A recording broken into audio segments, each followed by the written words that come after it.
All right there. Hey, data lovers, and welcome to another episode of I Love Data Fridays here at the International Data Evaluation Center on the campuses of The Ohio State University.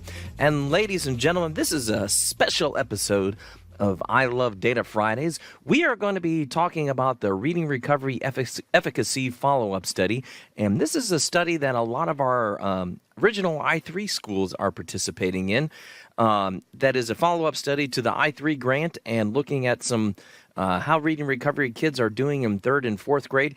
And in this special episode, we're actually going to be doing an interview with Dr. Henry May. So let's get right to it. Who's talking data? Well, of course, you've got me, Jeff Breimer-Beshore, and I will be playing an interview that I did with Dr. Henry May, the Director of CRESP at the University of Delaware. They are currently overseeing this reading recovery efficacy follow-up study.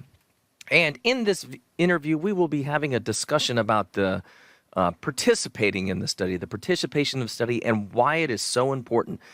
So one of the things you may not know is that with studies like this, attrition, not being able to find kids or get data for kids can be a big problem. And we want to just stress why it is so important to be involved in the study because, why do we need to get as much data as we can? So Henry will be addressing those issues with that. And then actually, Henry's also going to be talking about, what questions this study is actually going to try to be answering. And specifically, he'll talk about, the study wants to try to answer under what conditions, did our reading recovery students continue to grow along with their peers in 2nd, 3rd, and 4th grade? And then also under what conditions do reading recovery students not keep up with their peers? What conditions do we see them fall back? And then actually, and I didn't know about this part, but there's a third component that their team is going to look at, is that they want to do a cost comparison. What is the cost of reading recovery compared to the costs of children who needed reading recovery but didn't get reading recovery? So, essentially, what is the cost of a 12 to 20 week intervention in 1st grade compared to the cost of ongoing support that children might need in 2nd, 3rd, and 4th grade if they didn't get reading recovery? So that is what the interview is going to cover today. So without any further delay, let's go ahead and talk a little data with Dr. Henry May. So Henry, I'm going to ask that you just go ahead and start off by introducing yourself. All right, my name is Henry May. I am the director of the Center for Research in Education and Social Policy at the University of Delaware.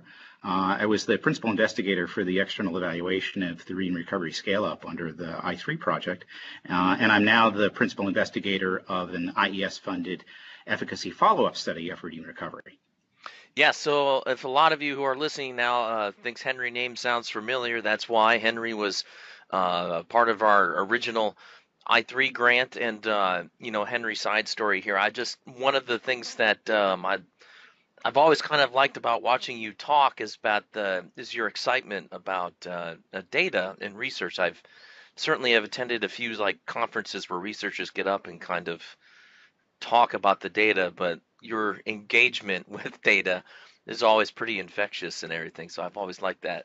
So Henry, as of course we're here to talk about the follow-up study and just some issues about the follow-up study or things that we want to address with it. So I was wondering if you could tell us about the reading recovery study that you're conducting right now and why it's so important. Absolutely.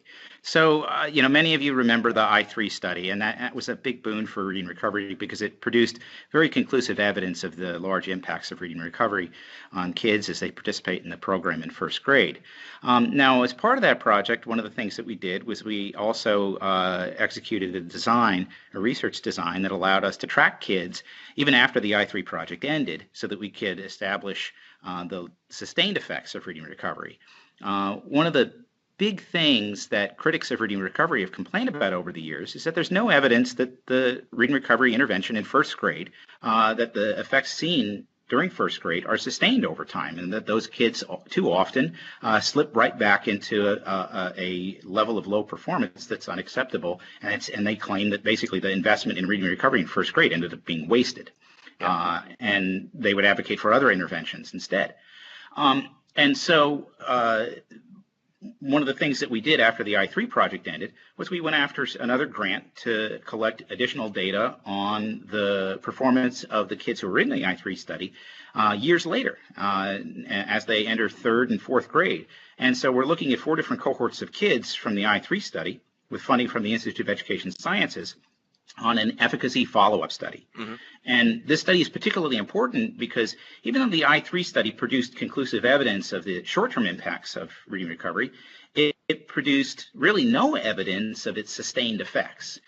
What we were able to do in that study was, some preliminary analyses of data from a very small subsample of the original I3 study. Uh-huh. And unfortunately, that sample ended up being so small, we couldn't make any conclusive statements about the sustained effects.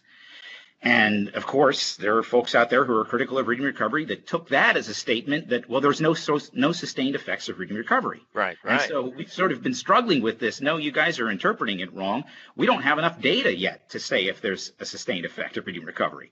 Right. So the bigger issue here is that this is our opportunity right now to collect that information, to produce that evidence.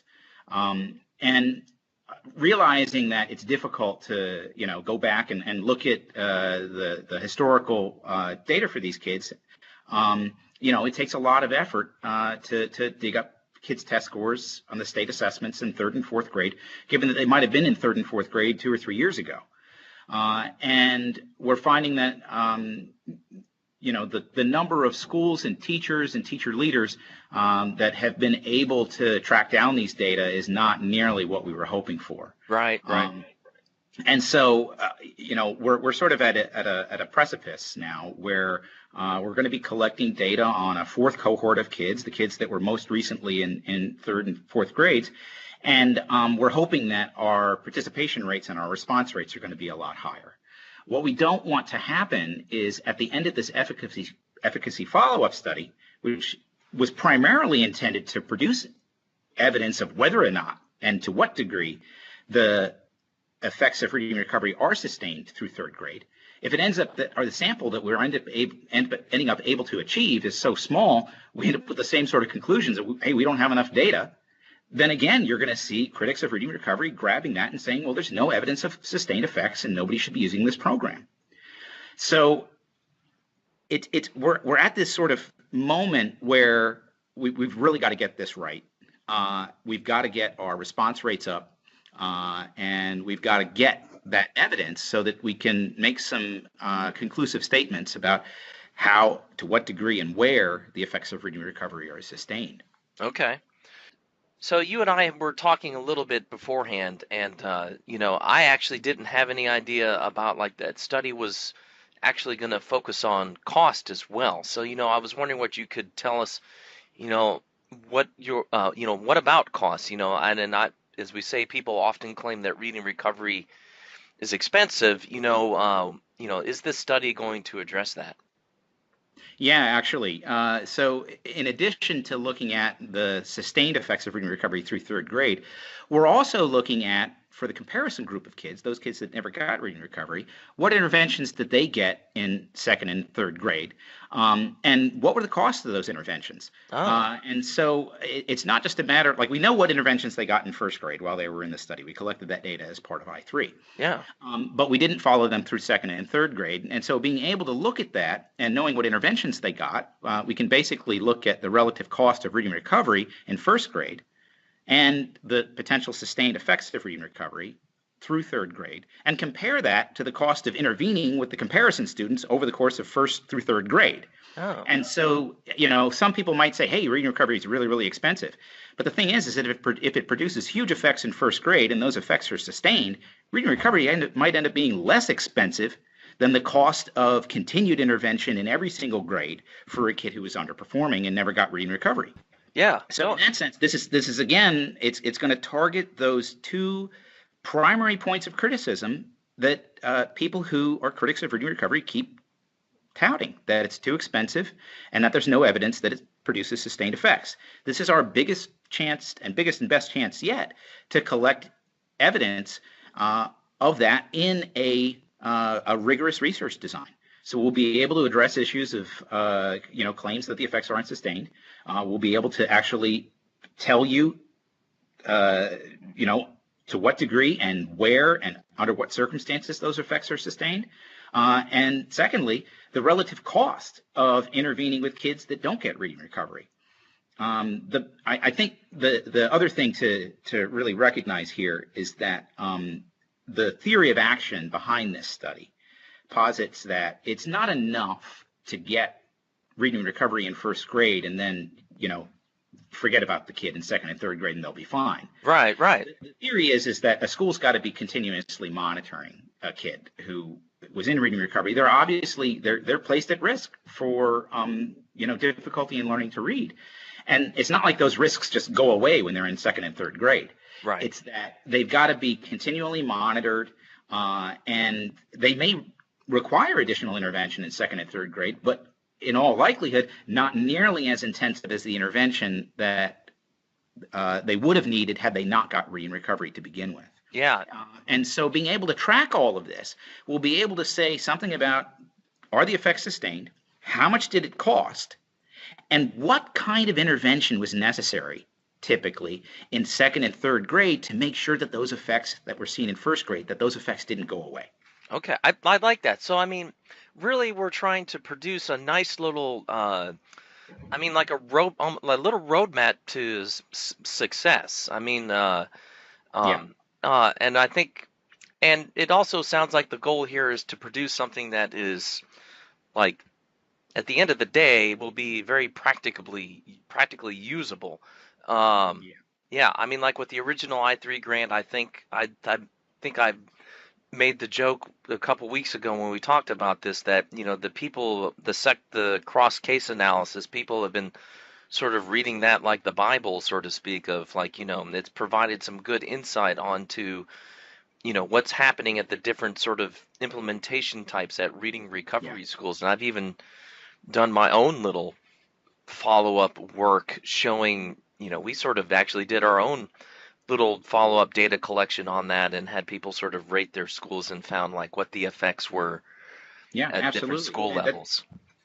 The original I3 study, it produced, widely accepted conclusive evidence of the impacts of reading recovery, but perhaps even more importantly than that, it provided a lot of information about how to implement reading recovery well and to ensure that it's got the supports it needs to succeed as an intervention.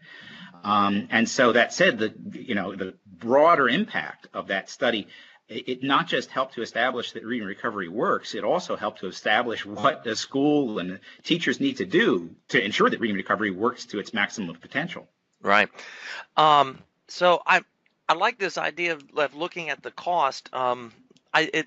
I've often, kind of thought myself, how could you show reading recovery cost savings? And I've always thought it was a difficult problem because I think when you save money somewhere in something, schools immediately, spend that money somewhere else. It's kind of like your own personal budget. When you get that raise at work and you're like, yes, an extra $200 a month. To me, I'm like, oh man, I know where I'm going to put that $200. It's going to go fix the car or something. And schools, I think, are the same way. So I think this is a nice angle to come in at, that, we're not trying to look at the overall school budget. We're looking at the actual impact a couple of years down the road. So I think that's a good way to look at it. Yeah, I mean, economists will call this sort of a cost effectiveness comparison, where essentially what we're looking at is what's the cost of reading recovery and, whatever less intensive interventions those students might receive in second and third grade, as compared to more intensive and continuous intervention during first, second, and third grade for kids that never got reading recovery. Looking not only at the cost, but also the relative impacts of those investments. Because, you can also make the argument that, reading recovery is one of the most effective interventions during first grade. And so the idea that you might do something else, it's unlikely, if the effects of reading recovery are sustained through third grade, that any intervention in first, second, and third grade are going to achieve similar effects. Yeah. All right. So Henry, maybe let me try to draw things to a close here. So when you guys are sort of doing your final analysis and putting things together, um, will you are I mean, at your best guess right now, are you sort of like you're thinking of doing a year by year analysis and then a overall analysis with all the data, or what are you planning? Yeah, that's the plan. The plan all along was to actually look at each cohort separately, but then also to take the four cohorts of kids. So this is the cohort of kids who was in reading recovery in the 2011-2012 school year, all the way through the 2014-15 school year. So those four cohorts of kids, we're collecting follow-up data for those kids, and we're planning to analyze each cohort separately, but then pool the data across cohorts.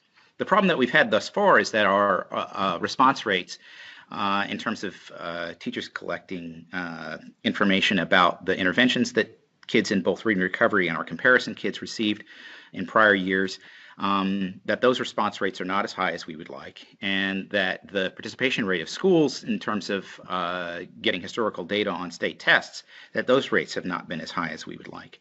Granted, there's a considerable amount of stipends and incentive money for teachers that help to collect these data, but again, it's a lot of effort. And I would just stress that if you're really dedicated to the intervention and you're dedicated to the idea of supporting rigorous research that helps to establish the efficacy of that intervention and its costs, that the extra effort it takes to collect these data, that it's really worthwhile. All right.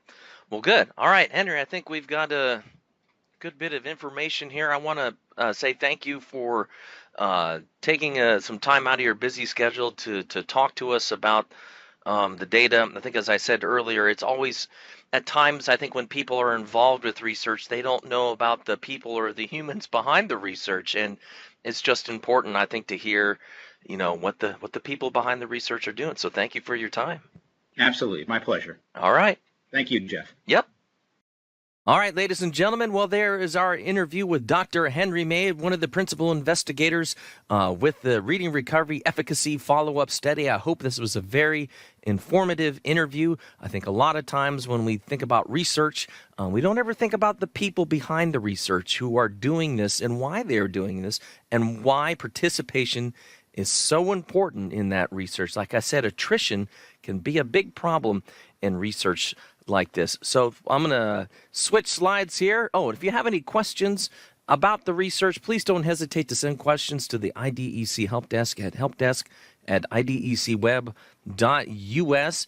And hey, if you haven't had a chance to subscribe to our YouTube channel, go ahead and mash that subscribe button right there and get yourselves notifications about all of our special I Love Data Friday episodes and everything with our reading recovery research right there. All right, I'm going to cue the outro music, and we will say, ladies and gentlemen, thank you for listening to this special edition of I Love Data Fridays. We were so glad that you would be able to hear to listen to it.